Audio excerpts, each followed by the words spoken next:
오늘 하나님께서 주시는 말씀은 고린도후서 6장 1절 말씀입니다. 말씀의 제목은 하나님의 은혜를 헛되이 받지 말라입니다. 고린도후서 6장 1절 말씀 다 같이 보겠습니다. 그런즉 우리가 그분과 함께 일하는 일꾼으로서 너희에게도 간청하노니 너희는 하나님의 은혜를 헛되이 받지 말라. 주님께서 이번 주는 내내 저한테 하나님의 은혜를 헛되이 받지 말라고 말씀하셨습니다. 그걸 계속 묵상하게 되더라고요. 처음엔 그 뜻이 뭔지 잘 몰랐습니다. 그런데 곰곰이 생각해 보니까 하나님의 은혜를 헛되이 만든 행동들이 너무 많았구나 하는 생각들이 떠올랐습니다. 자신의 아들 예수 그리스도를 십자가에서 죽이면서까지 나를 구원해 주셨는데 내 삶은 여전히 구원받기 전과 마찬가지로 너무 동떨어져 하나님과 산다는 생각이 들었습니다. 이것이 하나님의 은혜를 헛되이 받은 것이라는 생각이 제 마음에 찔림이 됐습니다. 마치 부모가 자녀를 훌륭한 사람으로 키우기 위해 지극정성으로 양육했다 하더라도 그가 성장해서 부모를 원망하고 문제를 일으키고 평생 불평불만으로 산다면 부모의 모든 노력이 물거품이 되고 헛수고가 되어버리고 마는 것입니다. 부모님의 뜻과는 정반대로 산 그를 모든 사람이 부모의 은혜를 헛되게 만든 자라고 부를 것입니다. 세상은 가면 갈수록 삭막해져 가고 있습니다. 이로 인해 그리스도인들도 숨이 막혀가고 있습니다. 사람들 간의 인심이나 정을 찾아보기 힘든 시대입니다. 이대로라면 다음 세대들까지 기대하기 힘들 것 같습니다. 사랑은 식어졌고 이기주의가 팽배하다 못해 곳곳에서 크고 작은 문제들이 폭발하고 있습니다. 누군가 한 번 건드리면 그동안 쌓여있던 분노를 터뜨리려고 벼르는 사람들처럼 그냥 기다리고 있습니다. 그런 사람들이 많이 늘고 있죠. 용서보다는 자기가 받은 것 이상으로 복수하려는 사람들, 안갚음하려는 마음들이 사회 전반에 깔려 있습니다. 그러다 보니까 그리스도인들도 사람들의 냉대와 천대를 두려워하고 있습니다. 굳이 부딪혀서 화를 입기라도 하면 어떡하지 하는 생각에 자신이 그리스도인인 걸 감추는 경향들이 많아지고 있습니다. 여기가 북한이나 아프가니스탄처럼 믿음을 드러내면 처형시키는 독재 국가도 아닌데도 사회 분위기에 편승해서 성도들은 교회 안에서만 활동만 할 뿐 세상에는 예수님을 좀처럼 드러내지 않고 있습니다. 여러분은 어떠십니까? 참으로 분위기 반전이 시급한 상황입니다. 그리스도인은 어두운 세상을 밝히는 빛처럼 반전을 일으켜야 합니다. 삭막하고 몸이 건조한 세상에 소금 같은 맛을 내도록 충격을 전달할 임무가 있습니다. 오늘 말씀을 통해 우리 모두가 분위기 반전을 위한 주님의 도구가 되겠다고 나섰으면 좋겠습니다. 오늘 본문 말씀에서 바울은 고린도 성도들과 우리에게 간절한 요청을 하고 있습니다. 너희는 하나님의 은혜를 헛되이 받지 말라. 여러분, 먼저 하나님의 은혜를 가장 쉽게 표현한 말씀 한번 찾아보고 싶습니다. 하나님의 은혜 알고 계시죠? 이사야서 55장 1절 말씀 살펴보겠습니다. 읽겠습니다. 오호 목마른 모든 자들아 너희는 물로 나아오라. 돈 없는 자도 오라. 너희는 와서 사 먹되 참으로 와서 돈도 내지 말고 값도 치르지 말며 포도즙과 젖을 사라. 어떠세요? 하나님의 은혜를 받는데 어떤 조건이 필요합니까? 아무것도 필요하지 않습니다. 참으로 하나님의 은혜는 선물과도 같기 때문입니다. 다만 굳이 조건이 있다면, 굳이 그 조건을 든다면 그 자격은 갈증이 있어야 한다는 것입니다. 곧 주님의 도움이 절실한 사람이어야 된다는 것입니다. 그리고 그 사람이 물이 있다는 것을 믿고 주님 앞으로 나아가야 하는 것입니다. 그때 예수님께서 준비하신 영원히 목마르지 않는 생명수를 공급해 주십니다. 이 말씀에서는 포도즙과 젖을 주신다고 또 말씀하셨습니다. 근데 여기서 우리는 생명수 포도즙, 그리고 저지 무엇을 가리키는지 반드시 알 필요가 있습니다. 혹시 알고 계신가요? 요한복음 7장 37절 38절 말씀 제가 읽고 39절은 같이 읽겠습니다. 마지막 날 명절의 그 큰 날에 예수님께서 서서 외쳐 이르시되 누구든지 목마르거든 내게로 와서 마시라. 나를 믿는 자는 성경 기록이 말한 것 같이 그의 배에서 생수의 강들이 흘러나오리라 하시니라. 자, 이제 다 같이 39절 말씀 읽겠습니다. 시작. 이것은 그분께서 자기를 믿는 자들이 받을 성령을 가리켜 말씀하신 것이더라. 예, 여기까지만 읽겠습니다. 이것은 그분께서 자기를 믿는 자들이 받을 누구요? 성령님을 가리켜 말씀하신 것입니다. 예수님께서 주신다고 말씀하신 생명수, 포도즙, 젖은 바로 성령님이셨습니다. 여러분과 저뿐만 아니라 구원받은 모든 사람 안에 계시는 분이 성령님이십니다. 그런데 문제는 성령님께서 우리 배에서 흘러나오지 않고 있다는 것입니다. 그건 이따 얘기하겠습니다. 하나님의 은혜를 가장 잘 설명하고 있는 말씀 한 구절 더 찾아볼 텐데 제가 그냥 읽어드릴게요, 여러분. 에베소서 2장 8절입니다. 너희가 믿음을 통해 은혜로 구원을 받았나니 그것은 너희 자신에게서 난 것이 아니요 하나님의 선물이니라. 이 말은 누구든지 구원자 예수님을 믿기만 하면 구원을 선물로 받는다는 말씀입니다.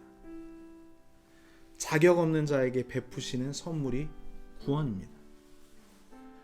두 말씀을 찾아봤는데요. 이 두 말씀을 통해 하나님께서 믿는 모든 자들에게 성령님을 주시고 구원을 선물로 주셨다는 것을 알 수 있습니다. 그렇죠, 여러분. 보통 구원을 받았다라고는 얘기하는데 성령님을 받았다는 것에 오늘 주목하시기 바랍니다. 고린도 교회 성도들은 하나님의 은혜로 성령님과 구원을 받은 사람들이었습니다. 그러나 그들은 세상에서 아무런 힘도 없고 의욕도 없는 삶을 살고 있었습니다. 그러다 보니 간증이 있을 턱이 없죠. 열매도 없었습니다. 바울은 이들의 이중 생활을 딱 꼬집어서 말하면서 그들의 삶을 돌이키라 하고 있습니다. 고린도 교회는 하나님께서 자신들을 구원하셨을 때 그들에게 중책을 맡기신 것을 정확히 알지 못했습니다.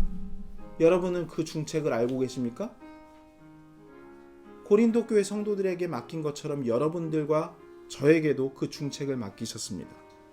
성경은 모든 성도들이 하나님의 은혜를 맡은 자가 되었다고 표현하고 있습니다. 이는 여러분에게 그리고 저에게 여러 가지 종류의 직업이 있다 하더라도 하나님의 은혜를 전달하기 위해 직업을 갖는 것일 정도로 중대한 임무가 맡겨졌다는 뜻입니다. 베드로전서 4장 10절이 그것을 증거하고 있습니다. 읽겠습니다. 각 사람이 선물을 받은 대로 하나님의 여러 가지 은혜를 맡은 선한 청지기로서 서로 그 선물을 써서 섬기라. 은혜를 맡은 선한 청지기라고 말씀하고 있습니다. 고린도전서 4장 1절에서는 사람이 마땅히 우리를 그리스도의 사역자요 하나님의 신비들을 맡은 청지기로 여길지어다 하셨습니다. 두 단어를 기억하십시오. 하나님의 은혜를 맡은 선한 청지기 그리고 그리스도의 사역자. 이때 어떤 분은 그것은 바울이나 목사님 같은 사역자들이 해야 할 일 아닌가요? 제가 복음을 전한다니요. 제가 하나님의 은혜를 끼친다니요. 하면서 뒤로 물러서면서 반문하실 분도 분명히 있을 겁니다. 그러나 바울은 고린도전서 4장 16절에 이렇게 말합니다.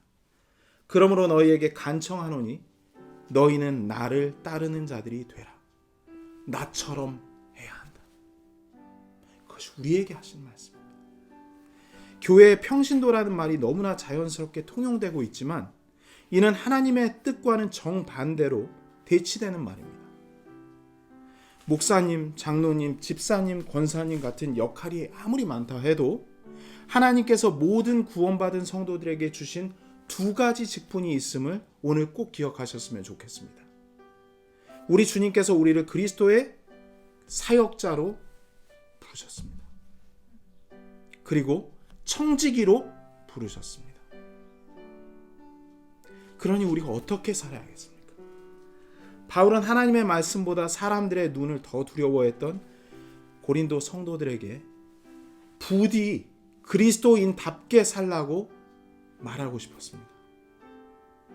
그 당시 예수를 믿는다는 것은 자신이 정통이 아닌 이교도라는 것을 인정하는 것이었습니다.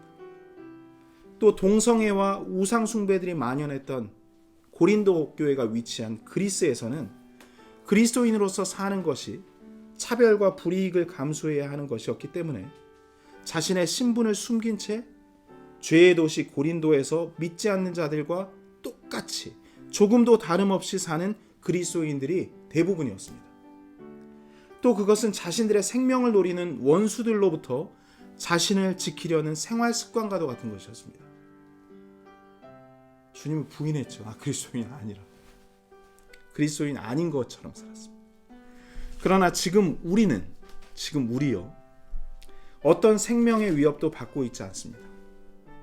기껏해야 사회적 웃음거리가 되거나 그리스도인이라고 혹시 손해를 당할까 무서워서 그리스도인으로서의 신분을 숨기고 사는 그리스도인 같지 않은 그리스도인이 정말 많아지고 있습니다. 참으로 부끄러운 일이 아닐 수 없습니다. 바울은 이런 이중생활을 그만 멈추라 말하고 있습니다. 고린도후서 6장 14절 15절이 그 말씀입니다. 너희는 믿지 않는 자들과 더불어 공평하지 않게 멍에를 같이 매지 말라. 의가 불의와 무슨 사귐을 갖겠느냐? 빛이 어둠과 무슨 친교를 나누겠느냐? 그리스도가 벨리알과 무슨 일치를 보겠느냐? 혹은 믿는 자가 믿지 않는 자와 무슨 몫을 나누겠느냐 했습니다. 하나님의 은혜를 받은 자들이 그 은혜를 더욱 추구하고 전해야 마땅함에도 불구하고 이와는 정반대로 그리스도인들이 세상이 주는 것을 구걸하고 그것으로 만족하려 한다면 이 말씀을 듣고 회개해야 합니다. 너희는 하나님의 은혜를 헛되이 받고 있지 않느냐. 성도 여러분, 고린도 전서 4장 2절 말씀에 또한 청지기들에게 요구되는 것은 신실한 사람으로 드러나는 것이라 했습니다. 오늘 기도해 주신 것처럼 신실한 사람으로 드러나는 것입니다. 신실한 사람이란 한결같은 사람입니다. 앞뒤가 똑같은 사람입니다. 겉과 속이 똑같은 사람입니다. 사람들 앞에서나 사람들 보이지 않는 곳에서나 똑같이 사는 사람입니다. 우리가 이런 삶을 살고 싶어도 항상 실패하는 이유는 생명수이신 성령님께서 우리 안에 갇혀서 흘러나오셔야 되는데 무엇인가 우리를 막고 있는 것이 있기 때문입니다. 첫째는 나 자신이 하나님을 모시는 성전인 것을 알고는 있는데 믿고 있지 않기 때문입니다. 그러니까 대충 사는 겁니다. 둘째는 하나님과 세상을 함께 섬기려는 불가능한 노력을 하고 있기 때문입니다. 이건 완전히 불가능한 일이거든요. 아주 어리석은 짓들입니다. 이런 일들을 해왔기 때문에 하나님의 임재를 오랜 신앙생활을 했는데도 경험하지 못하고 그리스도인답게 사는 삶을 실패하는 겁니다. 우리는 더 늦기 전에 오늘 말씀을 듣고 분명한 성도로서의 정체성을 찾아야 합니다. 정체성이요. 고린도후서 6장 16절에 우리의 정체성에 대해서 이야기하고 있습니다. 하나님의 성전이 우상들과 무슨 조화를 이루겠느냐? 너희는 살아계신 하나님의 성전이니라. 하나님께서 이르시되 내가 그들 가운데 거하고 그들 가운데 거닐며 나는 그들의 하나님이 되고 그들은 내 백성이 되리라 하셨습니다. 우리는 걸어다니는 하나님의 성전들입니다. 예수 그리스도를 머리로 삼은 걸어다니는 하나님의 교회들이란 얘기입니다. 두 번째 정체를 고린도후서 3장 2절과 3절에서 이야기하고 있습니다. 너희는 우리의 마음에 쓰여 있는 우리의 서신으로 모든 사람이 알고 읽는 바라. 모든 사람이 알고 읽는 바라. 3절입니다. 너희는 우리의 사역을 통하여 분명히 드러난 그리스도의 서신인데 이것은 잉크로 쓴 것이 아니요 살아계신 하나님의 영으로 쓴 것이며 또 돌판에 쓴 것이 아니요 육체의 마음판에 쓴 것이라 하셨습니다. 우리는 걸어다니는 교회일 뿐 아니라 성령님께서 쓰신 그리스도의 편지입니다. 성경은 그리스도의 편지입니다. 맞습니까? 그럼 우린 걸어다니는 성경 말씀입니다. 그래서 사람들한테 읽혀져야 됩니다. 아, 저 사람 그리스도인이구나. 스쳐 지나가기만 해도 그리스도의 향기가 뿜어져 나와야 하는 것입니다. 세상 사람들이 우리의 삶을 보고 그리스도를 알 수 있도록 말씀대로 살아야 하는 중책을 맡았다는 것입니다. 우리의 정체를 이제 밝히고 살아야 됩니다.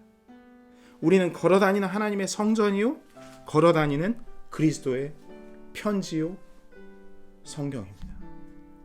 사랑하는 성도 여러분, 우리를 만난 사람들이 우리가 그리스도인인 걸 일부러 말하지 않아도 보면 알 수 있도록 그리스도인답게 살아야 합니다.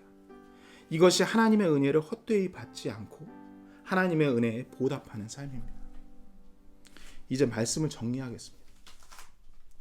이제 우리가 하루하루 사는 동안 우리가 해야 하는 것은 우리를 주님의 형상대로 만드신 그 목적대로 그리스도인답게 사는 것입니다. 그리스도교가 뭔가요, 여러분? 예수님을 믿는 종교라는 뜻이잖아요. 그러면 예수님의 형상대로 사는 거예요. 하나님의 형상대로 사는 거예요. 예수님처럼 사는 것이라는 말을 하고 싶은데 그것이 여러분들한테 부담이 될까봐 제가 그리스도인답게 살라고 말하는 겁니다.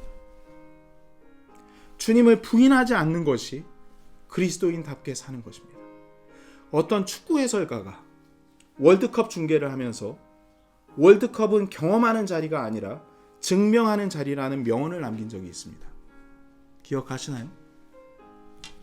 전 그가 성경 말씀을 인용한 것 같다는 생각을 했습니다. 그리스도인들에게 인생은 경험하는 자리가 아니라 우리가 받은 구원을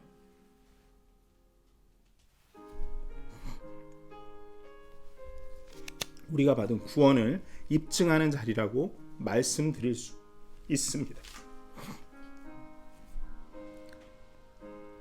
다 같이 로마서 12장 2절 말씀 찾아보겠습니다. 저는 우리가 받은 구원을 입증하자는 뜻에서 세 군데 말씀을 여러분과 함께 찾아보고 싶습니다. 로마서 12장 2절 말씀이 첫 번째 말씀입니다. 다 같이 읽죠. 로마서 12장 2절 시작. 너희는 이 세상에 동화되지 말고 오직 너희 생각을 새롭게 함으로 변화를 받아 하나님의 그 선하시고 받으실 만하며 완전하신 뜻이 무엇인지 입증하도록 하라. 아멘. 우리가 입증할 하나님의 선하시고 받으실 만하며 완전하신 뜻이 무엇입니까, 여러분? 디모데전서 2장 4절에 이렇게 말씀하십니다. 그분은 모든 사람이 구원을 받고 진리를 아는 데 이르시기를 원하시느니라. 모든 사람이 구원받고 진리를 아는 데 이르는 것, 이것이 하나님의 완전하신 뜻입니다. 그것을 우리가 입증해야 된다는 것입니다. 고린도전서 6장 2절, 3절, 4절 말씀은 기니까 제가 읽을 때 여러분들께서 그 입증한다는 그 말씀을 잘 들어보시기 바랍니다. 6장 2절 이렇게 시작하겠습니다. 그분께서 이르시되 받아주는 때에 내가 네 말을 들었고 구원의 날에 너를 구조하였노라 하시고 3절입니다. 이 사역이 어떤 사역입니까? 이 구원 사역이 비난을 받지 않게 하려고 우리가 어떤 일에서도 실족거리를 주지 아니하며 오직 모든 일에서 우리 자신을 하나님의 사역자로 입증하되 많은 인내와 고난과 궁핍과 공경 그런 가운데서도 그리했다고 말하고 있습니다. 구원 사역자로 입증하기 위해서 살았던 많은 믿음의 선배들과 마찬가지로 우리도 그러한 중책을 위임받았습니다. 마지막으로 빌립보서 2장 12절 말씀 함께 보시겠습니다. 빌립보서 2장 12절 말씀 보시죠. 이 말씀 같이 읽도록 하겠습니다. 시작.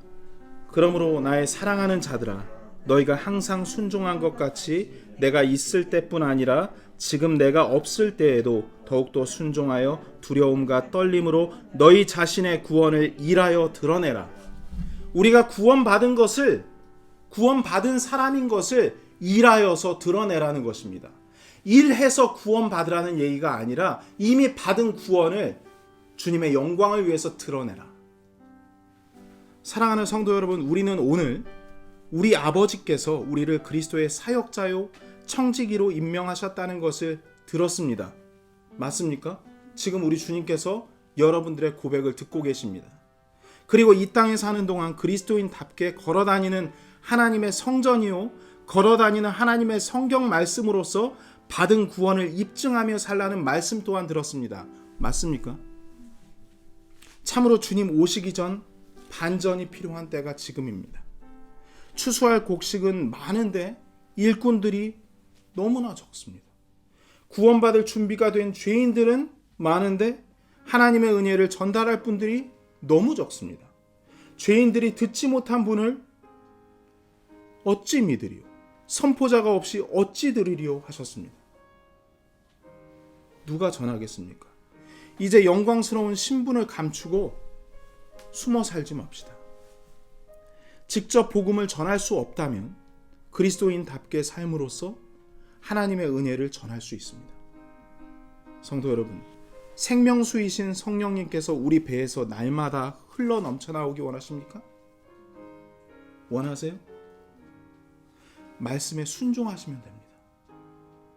말씀에 순종하지 않으면 어떤 변화도 감지할 수 없습니다. 그런데 우리가 말씀을 읽고 그 말씀대로 살려고 방향키를 이렇게 트는 순간 성령님께서 흘러나오심을 경험하게 되실 겁니다. 이것이 반전입니다. 말씀과 기도로 깨어 있어야 합니다. 그래서 사람들 만날 때마다 오늘 읽은 말씀을 실천할 준비를 단단히 하고 계십시오. 그 거룩하고 위대하고 능력 있으신 이름, 예수님의 이름을 부를 찬스를 여러분들께서 언제 하나 하고서 노리고 기다리십시오. 그 예수님께서 우리 입에서 나오는 순간 성령님께서 나타나십니다. 한번 해보세요, 여러분. 놀랍게 성령님께서 우리를 감싸십니다. 또 말씀대로 행하려는 그때 성령의 역사가 시작됩니다. 거칠게 얘기할 수 있는 상황에서도 주님의 말씀을 보면서 온유하고 겸손하게 나가십시오. 성령님께서 여러분을 도우실 겁니다. 사람들을 불쌍히 여기게 되고 원수를 사랑하게 됩니다. 복음을 전하고 싶게 됩니다. 없던 마음이 생깁니다. 남을 돕고 싶은 마음들이 물씬 여러분 가운데 나올 것입니다. 여러분, 이 일은 지금 당장 시작할 수 있는 것입니다. 성령님께서 우리 안에 선물로 오셔서 왜 함께 계시겠습니까? 우리 배에서 흘러나와 모든 사람이 구원을 받고 진리에 이르게 하기 위해서 계시는 것입니다. 순종은 생수의 강에 수문을 여는 일과 같습니다. 내 생에 내 배에서 생수의 강이 본물처럼 터지듯 흘러넘쳐서 사람들의 갈증을 해소할 때 하나님의 완전하신 뜻이 이루어집니다. 이 귀중한 사역을 신실하게 감당하는 그리스도의 사역자요 청지기가 되시길 간절히 기도하겠습니다.